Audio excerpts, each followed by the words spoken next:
Caroline, grand-mère. Ma grand-mère, elle était toujours au four et au pétrin. Hein. Tout ce qui concernait l'intériorité, hein, l'intérieur du groupe social. Bon, alors autant l'un travaillait sur place pour fournir le repas, etc., les repas, et bien l'autre était en train de travailler d'une manière ou d'une autre, de telle et telle manière. Bon.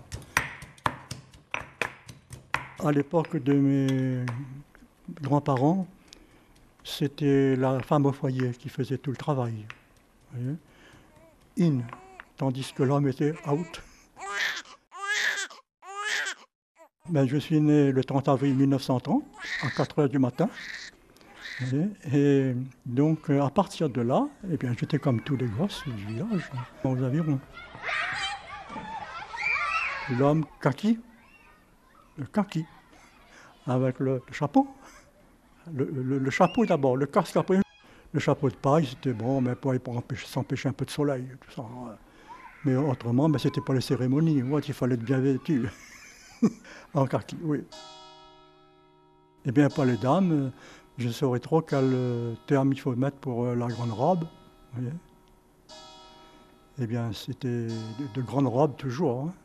C'est le contraire de ce qu'il y a aujourd'hui. Point de suspension, de comparaison.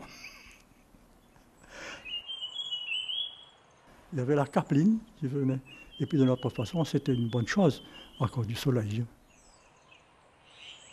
Chacun avait son modus vivendi, chacun avait ses liens avec les uns et les autres. Hein. Le cercle familial restait familial. Eh bien, au repas, on écoutait. Après le repas, on discutait. Si maintenant j'avais quelque chose d'important à dire, les regards parfois suffisaient. Voyez. Mais le mode de vie, voyez, sans être pédant, voyez, c'était quand quelqu'un parle, vous vous taisez. Après, vous parlez. Après, vous posez votre question. Mais maintenant, c'est devenu un bazar, un repas.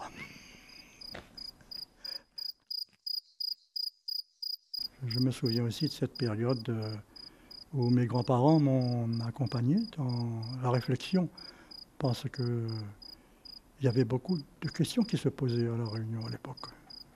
Oui.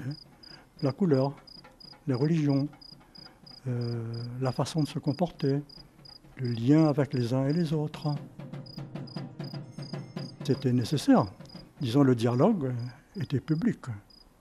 Autant chez eux qu'à la mairie ou dans les commerces.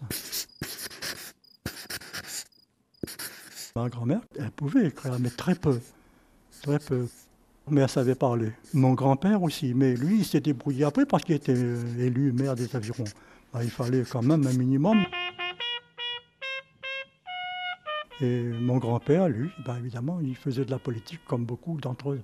L'homme était out, dehors, tout ce qui concernait la politique, que sais-je.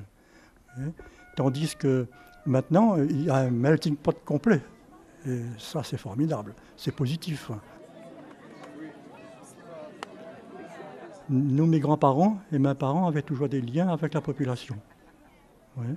Donc l'élément politique entrait aussi en ligne de compte dans le vécu.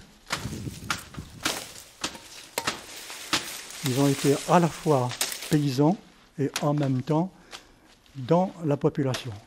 Ouais. À tel point, mon grand-père, lui, est parmi les premiers maires des Avirons. Ouais. Il ne pouvait rien faire d'autre que recevoir tous ceux qui venaient à proximité pour se procurer ceci ou cela. Mais c'était une période. Autrement, on était chez soi et dans ses champs. Aux Avirons, la politique, ça a toujours été une question, non pas de rhum et d'argent, si, ça aussi, mais aussi de liens sociaux. Ben, on était comme tout le monde. Hein. Je ne peux pas négliger aussi le fait que nous étions des bosseurs. Les travailleurs. Il y avait de tout, mais autour de nous. Nous n'avions pas, comme maintenant, cet afflux de produits qui vous casse la vie et la santé, peut-être. C'est peut-être méchant ce que je dis, mais enfin, c'est un constat aussi. Vous voyez, notre terre n'a pas été suffisamment travaillée, me semble-t-il. Là, je ne vais pas jeter la pierre sur personne. Hein. Nous aurions pu avoir un petit Éden vraiment à La Réunion, hein, parce qu'on la qualifie d'Éden, La Réunion. La terre a été très souvent, hélas, balancée, comme on dit, vers la mer après un cyclone pluvieux, bien sûr. Vous voyez. Et alors, d'autres planteurs, et parmi lesquels, eh bien, j'ai les documents, hein, eh bien, on s'est dit, il faudrait, dans ces conditions, mettre un barrage. Oui, mais quel barrage? Du vétiver, par exemple, autour de votre terrain. La grosse pluie vient caler la terre. Tandis que là, après le moindre cyclone, regardez La Réunion, vous verrez. C'est jaunâtre. Hein. Mais personne jusqu'ici n'a éprouvé le besoin civique de trouver une solution. Chez nous, là je fais allusion à mes parents, grands-parents et autres, hein, c'était l'ouverture, le débat, la discussion, des rapports comme ça. Nous avons connu vraiment de bons moments. De bons moments.